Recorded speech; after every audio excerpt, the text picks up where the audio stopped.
Welcome to the Deep Dive.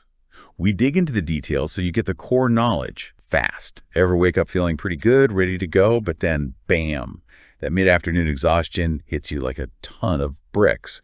Or maybe you've just lost some of that spark for things you used to enjoy, especially if you're, over 60. Well, a lot of us just think, oh, that's just getting older. But today's sources, they suggest something else is going on.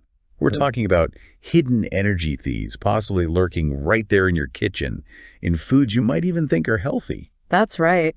And our goal today is to pinpoint some of these specific foods that could be quietly draining your energy reserves. We're not just going to list them off, though. We want to really unpack the why, what's actually happening inside your body physiologically that leads to that fatigue. And then, importantly, give you some clear, practical swaps, things you can actually do to help reclaim that vitality.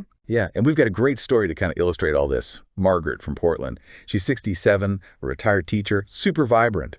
But she went through exactly this, and her turnaround story is really quite something. It shows how quickly things can change. So get ready to maybe rethink some of those go-to snacks and drinks. We might uncover a few surprises today. Okay, so first things first, let's acknowledge a basic truth. Your metabolism after 60, it's different. It's not the same high-revving engine it was when you were, say, 30. Think of it more like a classic car. Still runs great, but it needs the right fuel. Careful attention. That's a good way to put it. A vintage car needing premium fuel.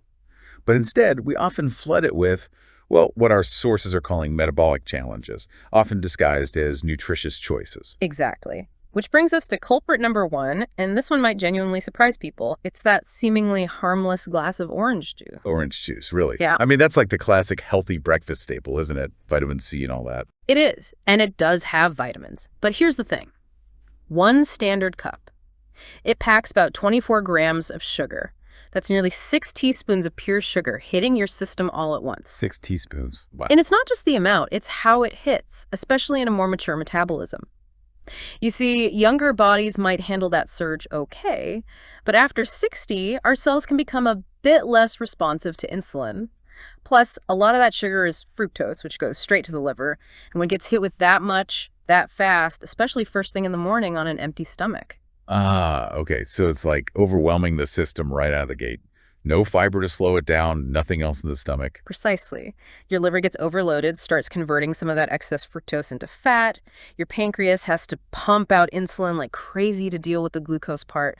And then comes the inevitable crash. It's a real energy roller coaster. That makes sense. And Margaret, you mentioned her. Yes, Margaret noticed a clear pattern. Her absolute worst days for fatigue, like needing a nap right after lunch fatigue, were almost always after mornings she started with OJ.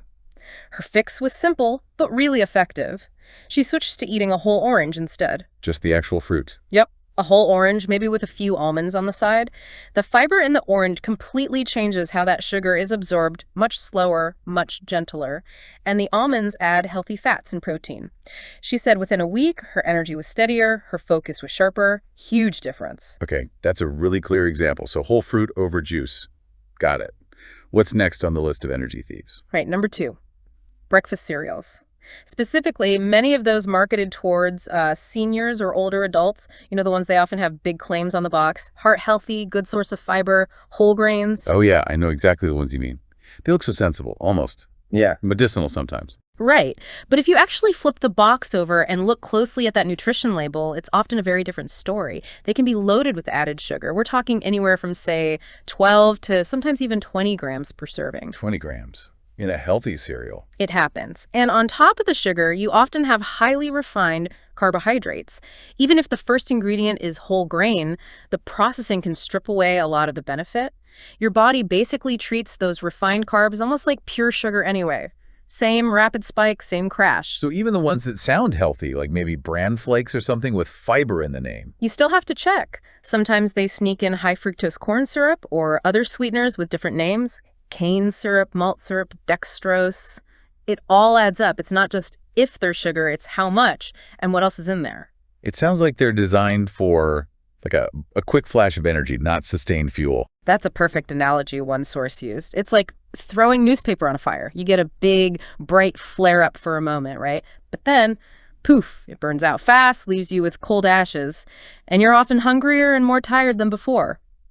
For a metabolism over 60, that rapid burn crash cycle is just really taxing. And Margaret, did she run into this? Oh, definitely. She always picked what she thought was a very sensible high-fiber cereal, thought she was doing the right thing. But when she really started reading labels, looking at total sugars, not just the marketing slogans, she was shocked. Her senior-friendly cereal actually had more sugar per serving than some brightly colored kids' cereals her grandkids ate. No way. That's crazy. It was a real eye-opener for her. Suddenly, her daily unavoidable need for an afternoon nap made a lot more sense. Wow. Okay, so check cereal labels very carefully. Don't trust the front of the box. Right. What's energy vampire number 3? This one's interesting because it stems from advice that was really popular for decades. Low-fat foods. Remember the whole low-fat craze in the 80s and 90s? That thinking kind of stuck around, especially as health wisdom for older adults. Oh, absolutely. Fat is bad. That was the message for so long. It was. But here's the trade-off that often gets missed. When manufacturers take fat out of a product, what do they usually put in to make it taste good?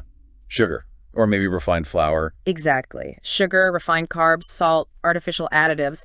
Something has to replace the flavor and texture that fat provides. And the thing is, our bodies, particularly after 60, really need healthy fats. They're crucial for making hormones, for brain health, for feeling full and satisfied, and for that slow burn, sustained energy. So low-fat options can actually backfire, leaving you less satisfied and potentially consuming more sugar. Precisely. Take low-fat yogurt, for example. A classic health food. But many flavored low-fat yogurts can have 15, even 20 grams of added sugar per serving. That's often more than a candy bar.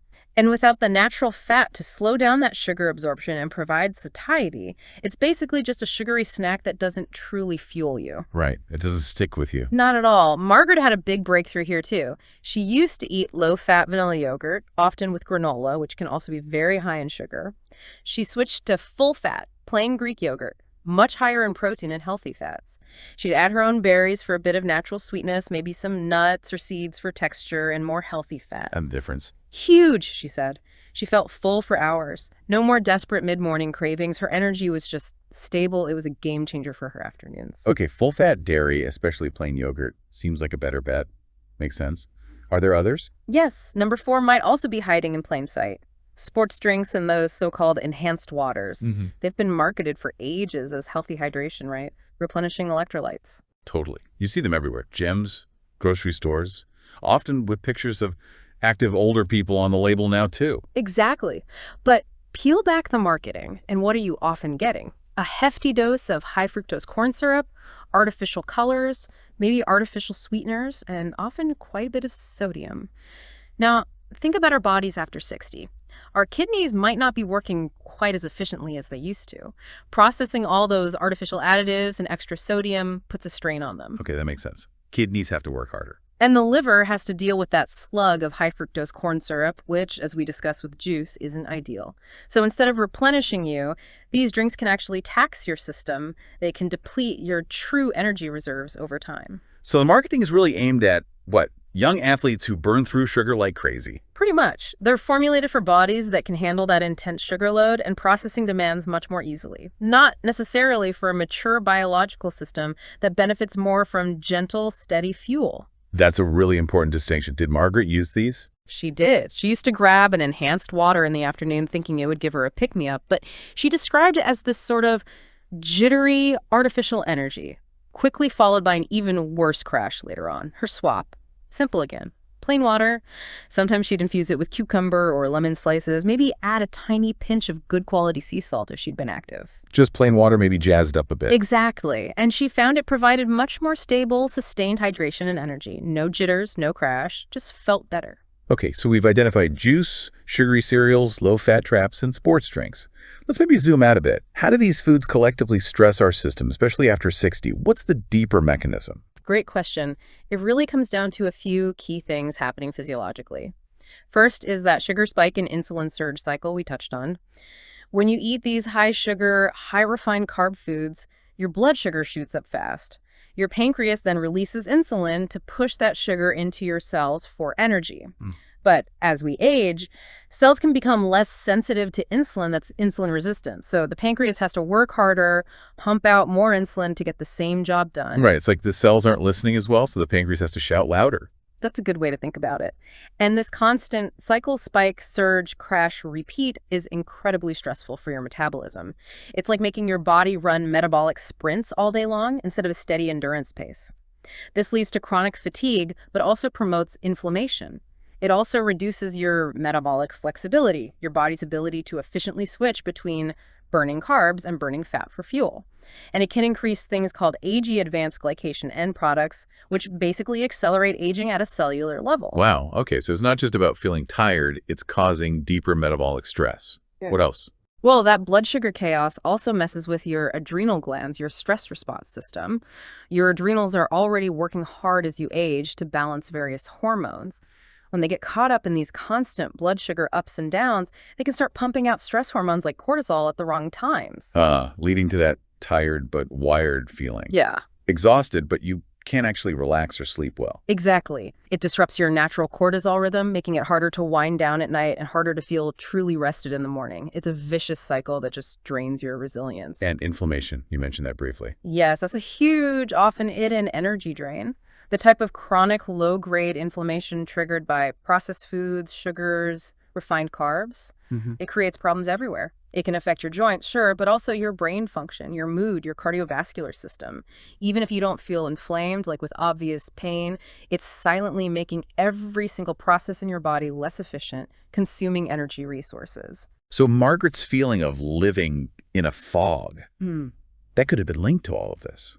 The metabolic stress, the hormone disruption, the inflammation. Absolutely. When she eliminated these trigger foods, it wasn't just her physical energy that improved. She talked about much clearer thinking, feeling more emotionally stable, just getting her zest back. It was a whole system upgrade. That's really encouraging. It suggests it's not just about managing fatigue, but potentially improving overall well-being quite significantly. Definitely. And here's the really positive part, the empowering message from our sources.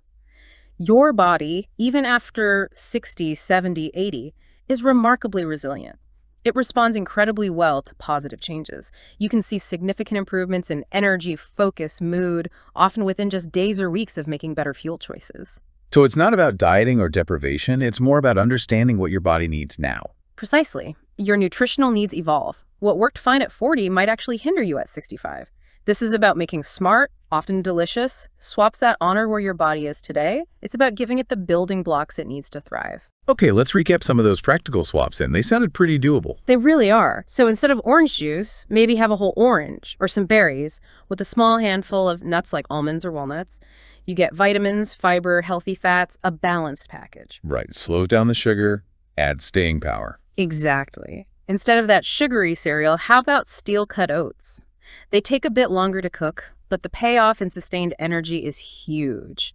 Add some cinnamon, berries, maybe a spoonful of almond butter or chopped pecans. Or a savory option. A veggie omelet is fantastic. Great protein, healthy fats from the eggs, and maybe avocado on the side. Keeps blood sugar rock steady for hours. And the yogurt swap. Ditch the low-fat flavored stuff. Go for full-fat, plain Greek yogurt. Add your own fruit, maybe some chia seeds or flax seeds for extra fiber and omega-3s. And for drinks. Water is your best friend. Infuse it with cucumber, mint, lemon, lime, whatever you like. If you need electrolytes, maybe a tiny pinch of good sea salt, not the sugary sports drinks. These all sound genuinely appealing, actually, not like punishment. That's the key. It should feel good. Margaret's experience really highlights this. It wasn't some drastic, miserable diet. It was just a series of mindful shifts. And within about 3 weeks, she was waking up refreshed, had energy all day, and was excited about her hiking group again.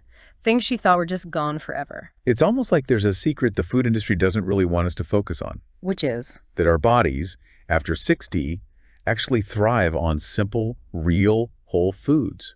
The kind of stuff our grandparents would recognize as food. Foods that work with our biology, not against it. That's beautifully put. And the benefits are clear. Better digestion, stable blood sugar, less inflammation, restored natural energy. It's not about fighting aging. It's about supporting your health span, your vitality now. Okay, so final thoughts. What's the main message we want people to take away from this deep dive? I think it's about respect and support. Respecting the changes in your body and supporting it with the fuel it genuinely needs to feel energetic and joyful. And knowing that small changes can make a big difference. So here's a little challenge for everyone listening. Go to your kitchen, maybe later today, maybe right now. Take an honest look at the foods you reach for regularly. especially maybe first thing in the morning or when that 3 p.m. slump hits. Ask yourself, is this really giving me sustained energy? Or could it be one of those hidden thieves? Become a label reader. Look past the hype on the front, check the total sugar, check the ingredients list for hidden sugars, anything ending in O's, syrups, notice the fiber, and maybe just try making one swap this week, just one thing, see how you feel. Because Margaret, now at 69, she says she has more consistent energy than she did at 65. It proves it's absolutely never too late. Don't let fatigue you don't have to feel rob you of enjoying your life. Exactly. Your future self, the one with more energy and enthusiasm, will definitely thank you for the small steps you take starting today. You might just be amazed at what your body is capable of when you give it the right support.